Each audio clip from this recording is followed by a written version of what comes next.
솔로몬 왕이 바로의 딸 외에 이방의 많은 여인을 사랑하였으니 곧 모압과 암몬과 에돔과 시돈과 헷 여인이라.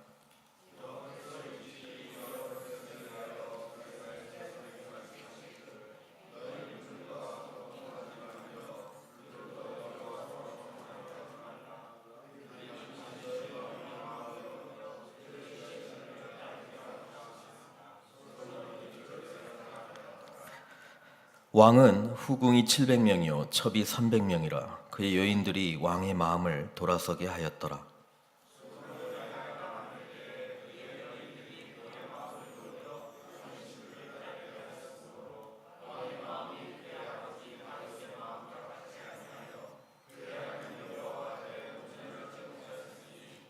이는 시돈 사람의 여신 아스타롯을 따르고 암몬 사람의 가증한 밀곰을 따름이라.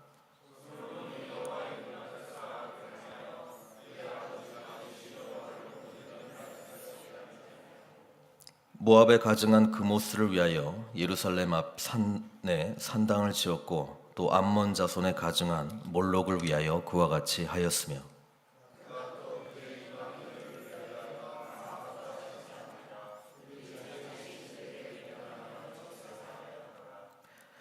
솔로몬이 마음을 돌려 이스라엘의 하나님 여호와를 떠남으로 여호와께서 그에게 진노하시니라. 여호와께서 일찍이 2번이나 그에게 나타나시고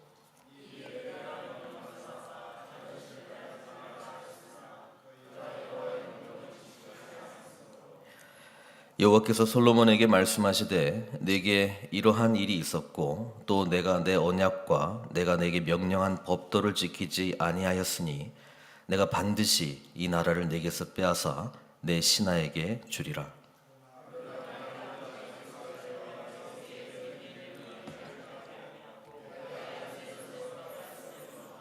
같이 읽겠습니다. 오직 내가 이 나라를 다 빼앗지 아니하고 내 종 다윗과 내가 택한 예루살렘을 위하여 한 지파를 내 아들에게 주리라 하셨더라. 아멘. 오늘 말씀은 좀 안타까운 말씀입니다. 왜냐하면 솔로몬 왕은 얼마나 축복받은 왕입니까? 그런데 오늘 말씀을 시작으로 이제 하나님으로부터 버림을 받게 되는, 먼저 솔로몬 왕이 하나님을 버렸기 때문에 이런 안타까운 일이 오늘 우리들에게 보여줍니다. 솔로몬 왕은 사실 앞으로 오실 메시아에 대한 모형이었습니다. 그림자였습니다. 그래서 솔로몬 왕의 그 왕국을 이룩하는 것, 그리고 엄청난 부, 또 영화로움, 이 모든 것은 앞으로 메시아 시대가 도래하게 될 때 주어지게 될 하나님 나라의 모습을 보여주는 한 면이기도 했습니다마는, 또한 솔로몬은 인간이기 때문에 또 여전히 메시아를 아직 만나지 못한 왕이었기 때문에 죄 가운데 사로잡힐 수밖에 없었다라고 하는 것이 오늘 우리가 읽은 솔로몬의 마지막의 모습이라고 하는 것입니다. 솔로몬에게는 2가지 과업이 있었습니다. 하나는 성전을 짓는 일과 또 하나는 자기 왕궁을 짓는 일이었습니다. 이미 며칠 전 9장 10절에 보면은 솔로몬이 2집, 곧 여호와의 성전과 왕궁을 20년 만에 건축하기를 마쳤고, 이렇게 시작을 하고 있는데요. 성전을 위해서는 7년, 그리고 왕궁을 위해서는 13년이라고 하는 시간을 투자했습니다. 근데 그 본문을 쭉 자세히 읽어보면은 어느 순간 솔로몬이 지었던 이 왕궁은 자기 왕궁으로 그렇게 기록된 것을 보게 됩니다. 여호와의 성전과 자기 왕궁, 이렇게 성경은 기록하고 있습니다. 하나님께서 모든 것을 자기에게 주셨다라고 하는 그 신앙 고백이 어느 시점인가부터는 성전 안에 계신 하나님 여호와, 그리고 나머지 모든 것은 내 거라고 하는 그런 생각을 갖게 되었다라고 하는 것이고, 거기서부터 이제 솔로몬은 삐뚤게 나가기 시작하는 것이죠. 하나님 앞에 지혜를 구했던 솔로몬은 내가 어떻게 이 나라를 다스리겠습니까? 하나님께서 지혜를 주십시오. 이렇게 기도해서 얻었던 이 지혜를 가지고 또 하나님께서 덤으로 주시겠다라고 하는 이 모든 부와 영광을 가지고 솔로몬은 자기 왕궁을 위한 일에 투자하기 시작했다는 것입니다. 어제 본문 보니까 솔로몬이 얼마나 돈이 많았냐면 1년 총 수입이 금으로 666달란트 이렇게 되어 있습니다. 그래서 감이 오질 않아서 한번 이제 계산을 해봤어요. 1달란트는 무게로 따지면 금 무게로 따지면 약 34kg 정도 됩니다. 그래서 달란트, 그러니까 666달란트 하면은 한 25톤 돼요. 25톤 되는 금입니다. 그러면 오늘날 그 금 가격으로 이제 계산을 해봤어요. 별걸 다 해봤죠. 제가 9.5억 달러 정도 되는 것 같아요. 9.5억 달러. 그걸 이제 해마다 그렇게 받은 거예요. 금이 넘쳐나니까 이제 할 게 없는 거예요. 금 그렇게 많이 있어가지고 뭐 하겠습니까? 그래서 솔로몬이 결국 이제 생각해낸 게 뭐냐면 금방패를 만들었어요. 큰 금방패, 작은 금방패 이렇게 만들었습니다. 여러분, 금이라고 하는 거는 그 방패를 만들었다 그러면 별로 그 방패는 무용지물이죠. 금 이렇게 약하지 않습니까? 금속으로는 약한 겁니다. 근데 만들었어요. 또 금이 너무 넘쳐나니까 모든 뭐 컵이나 뭐 그릇 뭐 이런 것도 다 이제 금으로 이제 만들었습니다. 뭐 넘쳐나니까. 생각해 보십시오. 하나님께서 주신 이 부, 그리고 하나님께서 주신 이 모든 영광, 여호와를 위한 영광으로 연결되지 않았을 때는 즉 쓸모없는 곳으로 자꾸 만들기 시작합니다. 그리고 거기서 이미 솔로몬은 길을 잃어버린 거예요. 너무나 넘쳐나는 것들 때문에 중요하게 바라봐야 될 여호와 하나님 한 분을 바라보지 못했습니다. 나라들도, 주변에 있는 모든 나라들도 평정이 되다 보니까 하나님께서 사실 메시아 시대가 도래하게 되면 모든 원수를 발등상 아래에 무릎 꿇게 하고, 그 다음에 이제 하나님의 완전한 통치가 이루어질 것이다라고 하는 그 모습을 솔로몬의 완전한 통치를 통해서도 보여주셨지만, 솔로몬은 그것을 하나님을 향한 영광으로 연결하지 못했습니다. 오히려 자기의 영광으로 생각하기 시작을 하고, 그래서 또 뭐 할 일이 없을까? 이 넘쳐나는 부를 가지고 뭐 할 거 없을까? 심심한 거예요. 이거 해보고 저거 해보고 해보는 거예요. 그래서 그 전도서를 솔로몬이 기록했잖아요. 해볼 거 다 해본 거예요. 하나님의 은혜 없이 하나님을 향한 목적과 방향 없는 인생이라는 것이 얼마나 허무한가, 이것을 기록한 것이 전도서입니다. 그래서 많은 부를 누렸지만, 수많은 영광을 누렸지만, 수많은 나라들을 정복했고 정말 많은 것을 이루었지만 하나님을 향한 그런 목적과 방향이 없을 때는 헛되고 헛되며 헛되고 헛되니 다 헛되도다, 이렇게 이야기를 해주고 있다는 것입니다. 여러분, 솔로몬은 그 많은 지혜를 가지고 하나님을 잃어버리기 시작했습니다. 그리고 제가 어제 새벽에도 말씀드렸지만은 신명기 17장에 나와 있는 왕들이 세워지게 될 때에 하지 말아야 될 것들을 전부 다 합니다. 솔로몬이요. 신명기 17장에 이런 기록이 있습니다. 신명기 때는 이제 모세가 이제 출애굽했던 시기고, 또 특별히 이제 광야 2세들, 광야에서 태어난 사람들, 이제 광야에서 이제 가나안 땅으로 들어갈 사람들한테 모세가 이제 마지막으로 다시 한번 율법의 말씀들을 가르치잖아요. 그때 이런 말씀을 했어요. 내가 내 하나님 여호와께서 내게 주시는 땅에 이르러 그 땅을 차지하고 거주할 때에, 그러니까 가나안 땅에 들어갈 때에, 만일 우리도 우리 주위의 모든 민족들 같이 우리 위에 왕을 세워야겠다는 생각이 나거든. 그러니까 가나안 땅에 들어가서 분명히 왕이 필요하다고 이제 요청하게 될 것 같은데, 만약에 그렇게 하거든 반드시 내 하나님 여호와께서 택하신 자를 내 위에 왕으로 세울 것이며 내 위에 왕을 세우려면 내 형제 중에서 한 사람을 할 것이요 내 형제 아닌 타국인을 내 위에 세우지 말 것이며, 뭐 이렇게 왕에 대한 이렇게 명령들이 있습니다. 그때 조심해야 될 것들이 이제 나오는데요. 병마를 많이 두지 말 것이며 병마를 많이 얻으려고 그 백성을 애굽으로 돌아가게 하지 말 것이니.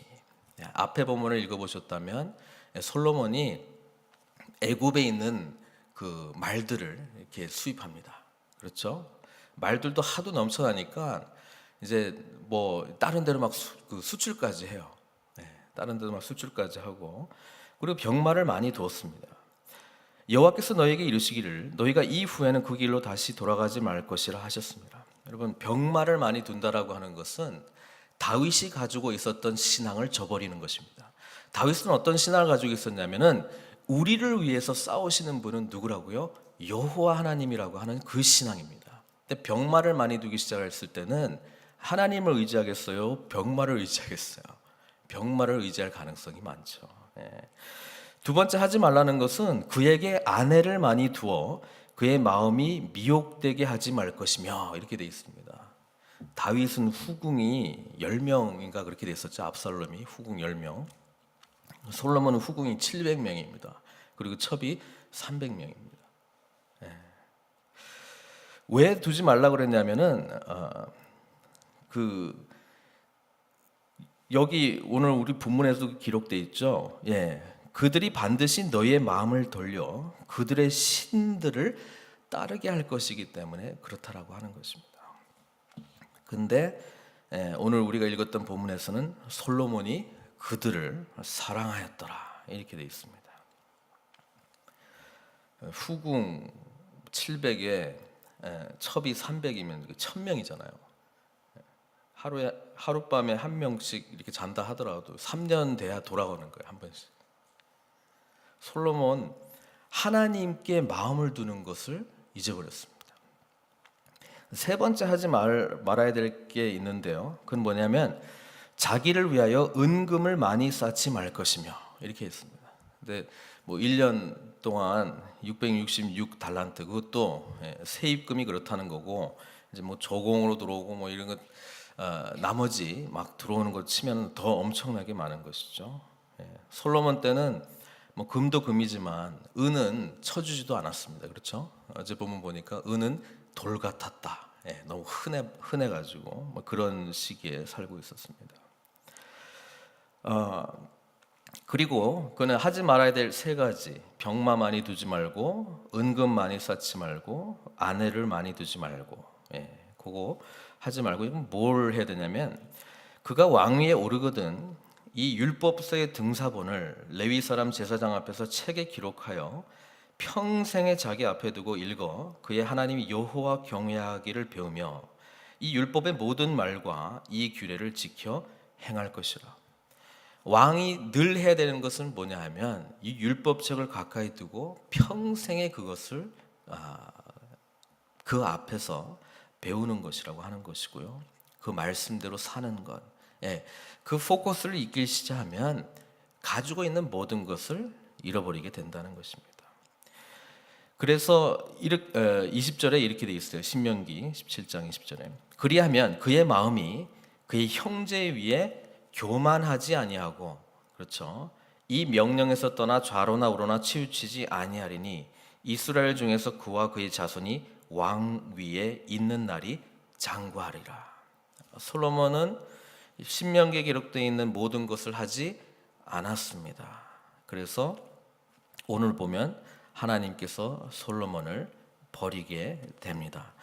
다윗에게 약속했던 위대한 왕국, 솔로몬을 통해서 더 엄청난 일들을 감당할 수 있었음에도 불구하고 방향과 길을 잃어버리니까 하나님께서 솔로몬에게 이 축복을 빼앗았다라고 하는 것입니다.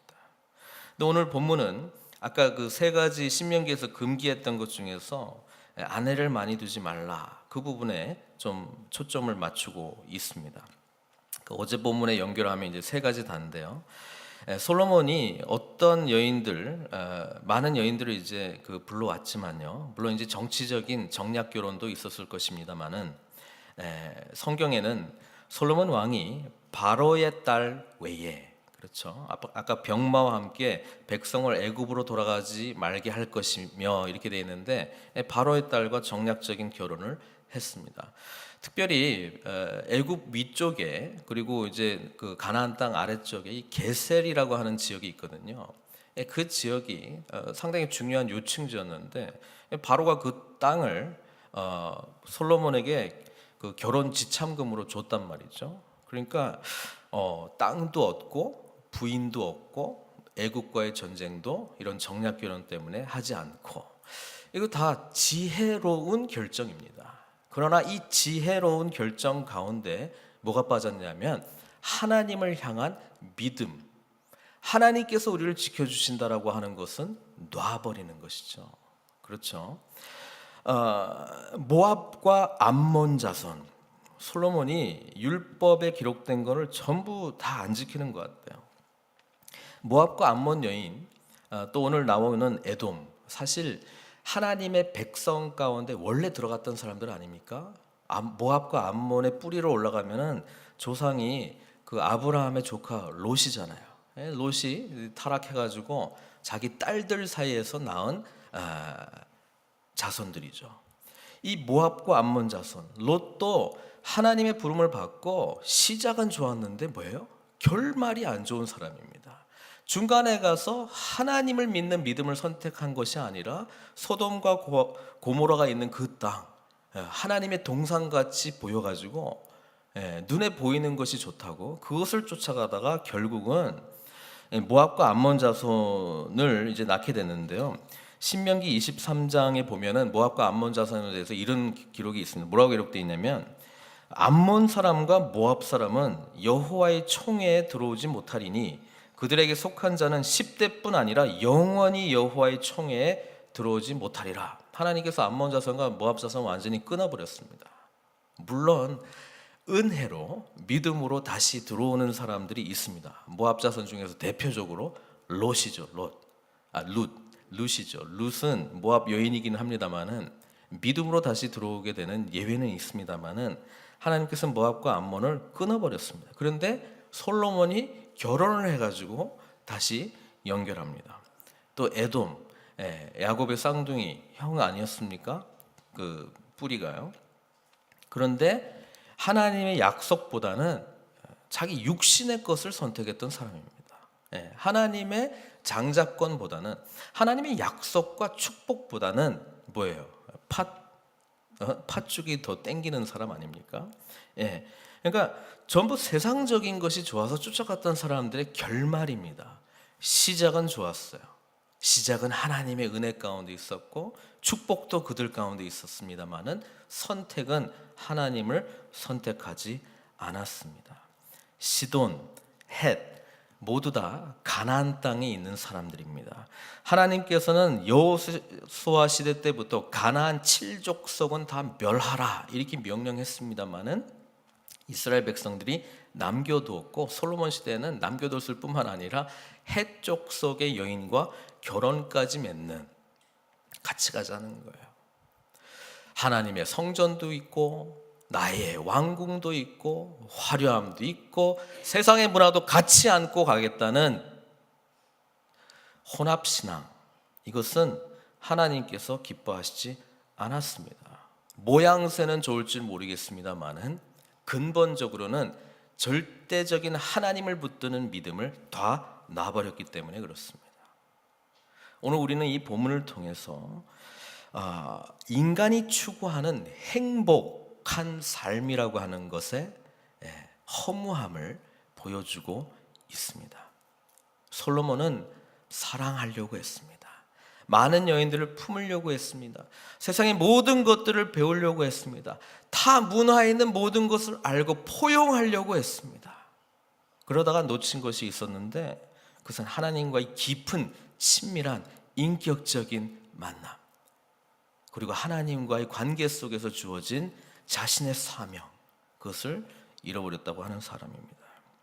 오늘 이 여인들, 이 애굽의 딸은, 애굽에는 신들이 얼마나 많이 있습니까? 그렇죠? 그걸 다 이제 가져왔고, 모압은 오늘 성경 보니까 밀곰 7절에 그모스, 이런 신들을 가져왔고, 암몬에서는 밀곰, 모압에서는 그모스, 그 다음에 시돈에서는 아스타롯과 따라오는 신이 이제 바알이죠. 그리고 이스라엘이 이제 솔로몬 이후에 이 아스타롯하고 바알 때문에 얼마나 많이 씨름합니까? 얼마나 많이 타락합니까? 우리도 우리의 삶을 살아갈 때에 우리의 이방 여인들이 누군지를 구별할 줄 아는 분별력이 필요합니다. 내가 더 사랑하는 것이 무엇인지 분별할 수 있는 그런 마음이 있어야 된다는 것이죠. 왜냐하면 사랑에 눈멀기 시작하면요, 사랑과 함께 따라오는 게 뭔지 아세요? 열정 아닙니까? 패션 아닙니까? 그거랑 뭔가 이 삶이랑 삶의 의미 있게 사는 거하고 연결되는 것처럼 보이는데요, 사실은 우리가 헛된 것을 쫓고 있는지도 모르겠습니다. 하나님의 말씀을 가까이 하지 않고 하나님과 인격적인 기도, 만남의 시간을 가까이 하지 않고 나의 지혜를 통해서 나는 잘 살고 있다 이렇게 진단하고 있는 것은 솔로몬의 길을 가고 있는지도 모르겠다는 것이죠. 아침 저녁으로 하나님의 말씀을 거울 삼아 나의 삶을 하나님 앞에 비춰보지 않는다면, 기도를 통해서 하나님께서 무슨 말씀을 하고 계신지, 나의 이 삶에 어떠한 의미를 주시기를 원하신지 그런 시간을 갖지 않는다면 어떻게 지혜를 가지고만 내가 제대로 살고 있노라 말씀할 수 있겠습니까? 오늘 솔로몬의 삶은 아무리 하나님께서 뛰어난 지혜를 준다 할지라도 말씀 앞에서 겸허하게 무릎 꿇는 삶, 기도를 통해서 하나님 앞에 부르짖는 삶과 멀어지기 시작한다면 우리는 잘못된 목적과 방향을 가지고 삶의 의미를 찾겠노라 달려갈 수 있다는 것입니다. 사랑하는 성도 여러분, 오늘 우리도 솔로몬의 이 두 길이 우리 앞에 늘 있다는 것을 인식하셔야 됩니다. 성전을 향한 길과 자기 왕궁을 위한 길입니다.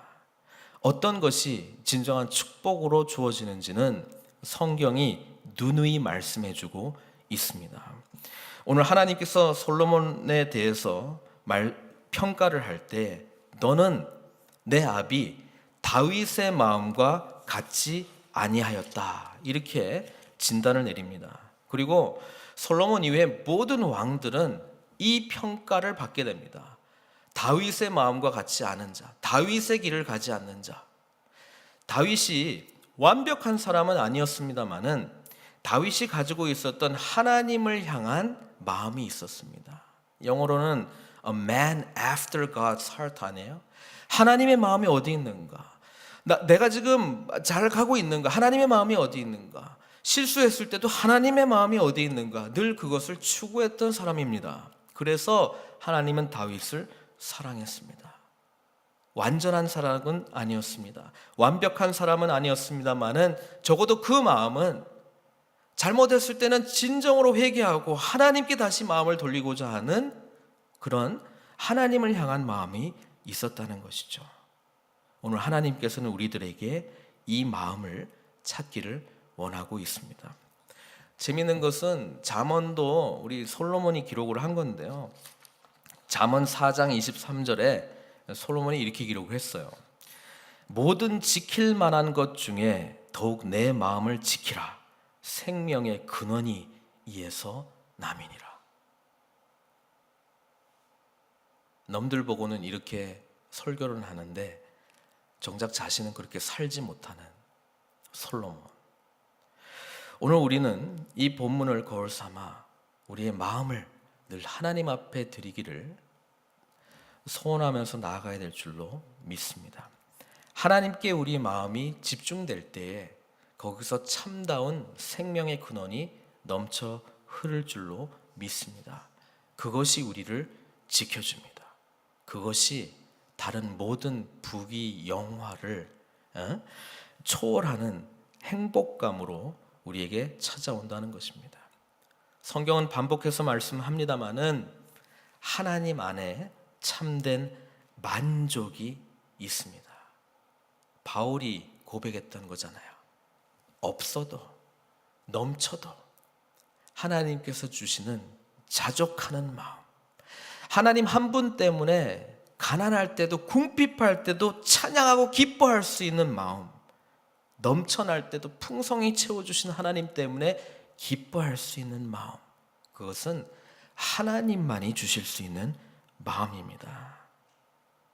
솔로몬은 자신의 지혜를 가지고 이 마음을 찾지 못했습니다. 사랑하는 성도 여러분, 우리 이 마음을 붙들고 함께 나아가시기를 바랍니다. 저는 한번 생각해 봤어요. 왜 솔로몬이 이렇게 끝났는가? 이렇게 끝날 수밖에 없었는가? 좀 다윗과 비교해서 좀 생각해 보니까 여러 가지 차이점들이 있습니다만은 가장 큰 차이점은 솔로몬은 연단의 훈련의 기간이 없었다라고 하는 것이죠. 다윗이 기름 부음 받고 왕이 될 때까지 얼마나 철저하게 왕다운 삶을 못 사는 인생을 살았습니까? 사울에게 쫓겨났죠. 광야에서 돌아다녔죠. 실제로 왕이 될 때까지 광야에서 하나님께서 엄청나게 훈련시키셨어요. 그래서 광야의 영성이 다윗에게는 축복이 된 겁니다. 광야에서 만났던 하나님 때문에 아들 압살롬이 쳐들어올 때 기꺼이 왕궁을 버릴 수 있었어요. 자기 왕궁이 아니라고 하는 믿음이 있었기 때문에 가능했습니다. 반면에 솔로몬은 어떻습니까? 화려한 다윗의 후광 아래서 태어난 아들 솔로몬, 그에게 영적 광야라고 부를 수 있는 시기가 과연 있었습니까? 없었다고 밖에 평가할 수 밖에 없습니다. 그렇지 않습니까? 솔로몬은 광야의 영성이 없었습니다. 그렇다면 혹시 지금 이 길을 가고 계신 성도님들 계십니까? 지금 나는 광야의 길을 가고 있다 생각하시는 분들 계십니까? 축복인 줄 믿습니다.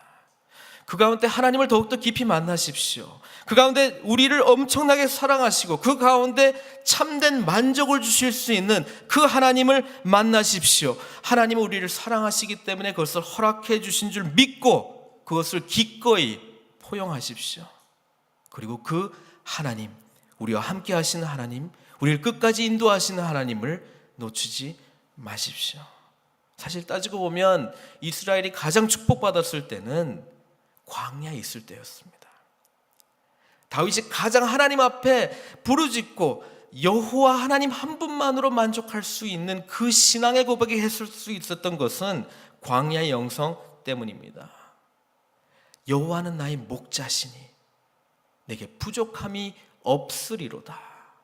이것은 화려한 왕궁에서 고백한 아름다운 찬양이 아니라 사울에게 쫓겨나고 도망 다니는 인생, 궁핍한 삶을 살고 있을 때에 정말 모든 것을 채워주시고 만족해 하시며 쉴만한 물가로 인도해 주시고 영혼을 솟생케 하시는 하나님을 만났기 때문에 그 고백을 할 수 있었단 말이죠. 사랑하는 성도 여러분, 광야를 사랑하십시오.